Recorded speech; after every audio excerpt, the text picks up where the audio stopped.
Грчката полиција уапси 65-годишен маж кој е осомничен за предизвикување на пожарите во Источна Атика, во кои загинаа над 90 лица, а 25 се водат како исчезнати.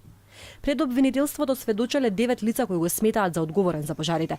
Идентитетот на мажот се уште не е откриен. Грчките медиуми пишуваат дека станува збор за жител од градот Пентели. Тој палел трева и суви гранки на брдото над Пентели кога искрите брзо ја зафатиле и другата вегетација. Високите температури и силните ветрови придонеле пожарот брзо да се прошири и кон населените места.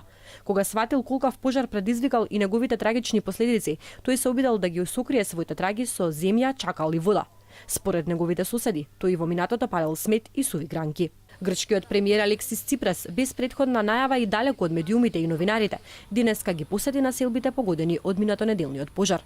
За време на посетата Ципрас разговарал со граѓани, пожарникари и војници, а за ситуацијата бил известен од заменик началникот на противпожарната служба, но и од инженерите од Министерството за инфраструктура кои што се на терен.